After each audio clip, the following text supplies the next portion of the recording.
Hello दोस्तों, मैं Sudha Singh ideal institute में आप सभी का बहुत बहुत स्वागत करती हूँ। दोस्तों, इस समय हम लोग शब्द के बारे में पढ़ रहे हैं। जैसा कि पिछले वीडियो में हम लोगों ने पढ़ा कि रचना, बनावट या गठन के आधार पर शब्द 3 प्रकार के होते हैं। अगर मान लो नहीं याद हो रहा है कि रचना के आधार पर शब्द कितने प्रकार के होते हैं, तो हम इसको ऐसे कोरिलेट कर सकते हैं कि जैसे र, च, न, इसमें 3 शब्द हैं। तो ये 3 प्रकार के होते हैं: रूढ़ शब्द, यौगिक शब्द, योग रूढ़ शब्द। रूढ़ शब्द यानी कि जिसके खंड करने पर कोई सार्थक अर्थ नहीं निकलेगा। जैसे किताब, इसका हम अगर खंड करेंगे तो कोई सार्थक अर्थ नहीं निकलेगा। यौगिक शब्द के अंतर्गत जब शब्दों को अलग अलग करेंगे, विभाजित करेंगे, तो इसमें सार्थक शब्द निकलेगा। जैसे कि हम कह सकते हैं विद्यालय, तो इसमें विद्या, धन, आलय, इसमें दोनों शब्दों का अर्थ निकल रहा है। तीसरा है हमारा योग रूढ़। योग रूढ़ शब्द हमने पढ़ा था कि ये अपना सामान्य अर्थ छोड़कर किसी अन्य तीसरे यानी विशेष अर्थ की तरफ इशारा करते हैं। जैसे लंबोदर या गजानन, यानी कि बहुब्रीहि समास के सारे उदाहरण योग रूढ़ शब्द के अंतर्गत आ जाते हैं।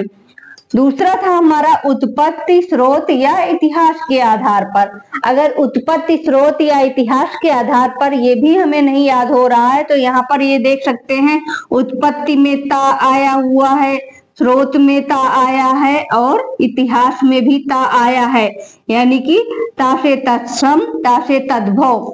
और देशज, विदेशज, इन दोनों में जा वर्ड 2 बार आया है। तत्सम शब्द, तद्भव शब्द, देशज शब्द और विदेशज शब्द, और 5वां है संकर शब्द। हम लोगों ने तत्सम, तद्भव, देशज और विदेशज शब्द के बारे में पढ़ा था। संकर शब्द के बारे में अभी हम पढ़ेंगे।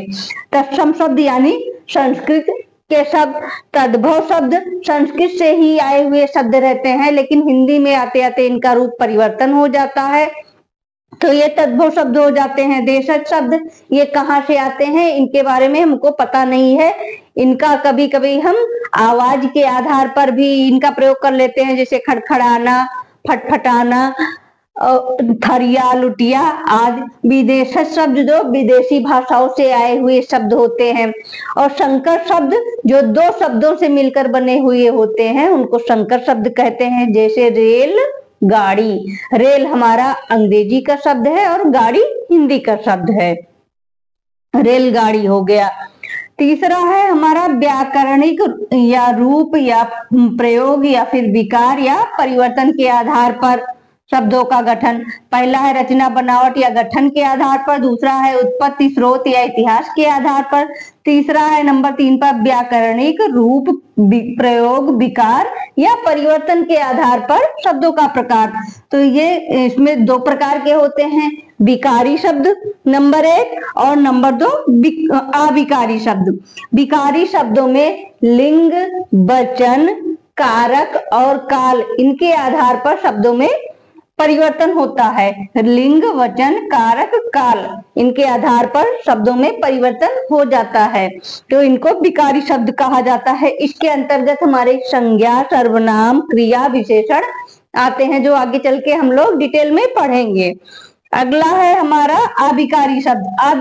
मतलब अविकारी में आ का मतलब नहीं, विकारी मतलब विकार या परिवर्तन, यानी जिन शब्दों में विकार या परिवर्तन ना हो उन्हें अविकारी शब्द कहते हैं। इसके अंतर्गत हमारे सारे अव्यय आ जाते हैं, जैसे लेकिन, किंतु, परंतु, इसलिए, यहाँ, वहां, इधर, उधर आदि।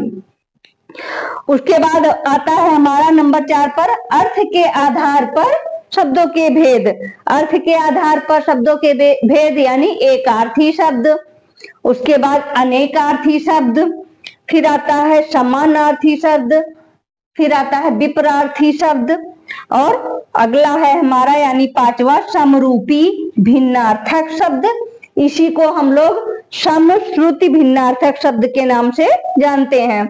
समरूपी भिन्नार्थक शब्द या समश्रुति भिन्नार्थक शब्द, ये हमारे शब्द के 4 प्रकार हैं। कौन कौन से? रचना बनावट या गठन के आधार पर, उत्पत्ति स्रोत या इतिहास के आधार पर, व्याकरणिक रूप प्रयोग विकार या परिवर्तन के आधार पर, अर्थ के आधार पर। ये हमारे शब्द के 4 प्रकार हैं, जिसमें हम लोगों ने रचना बनावट या गठन के आधार पर पढ़ लिया था, उत्पत्ति स्रोत या इतिहास के आधार पर तत्सम तद्भव देशज और विदेशज शब्दों के बारे में पढ़ा था। अभी हम लोगों ने संकर शब्द के बारे में नहीं पढ़ा था। तो आइए हम लोग पढ़ते हैं संकर शब्द के बारे में। आइए शुरुआत करते हैं। अगला है हमारा संकर शब्द। संकर शब्द के अंतर्गत जब 2 भाषा के योग से बना हुआ शब्द संकर शब्द कहलाता है। जैसे रेलगाड़ी, टिकट, घर, ये जो है इसमें 2 शब्द आए हुए हैं। अगला है हमारा नंबर 3 पे व्याकरणिक रूप प्रयोग विकार या परिवर्तन के आधार पर। अगला है हमारा व्याकरणिक रूप प्रयोग विकार या परिवर्तन के आधार पर शब्दों का प्रकार। इसके अंतर्गत विकारी शब्द और अविकारी शब्द आते हैं। विकारी शब्द वह हैं जो लिंग, वचन, कारक, काल आदि के आधार पर परिवर्तित होते रहते हैं, बदलते रहते हैं। जैसे लड़का, लड़की, पत्ता, पत्ते, बेटे, बेटियां, इनमें जो है बदलाव होता रहता है। तो ये विकारी शब्द के अंतर्गत आते हैं। इसमें संज्ञा, सर्वनाम, क्रिया और विशेषण ये सब आते हैं, जो आगे चलकर हम लोग पढ़ेंगे। अगला है हमारा अविकारी शब्द। अविकारी में कोई परिवर्तन नहीं होता।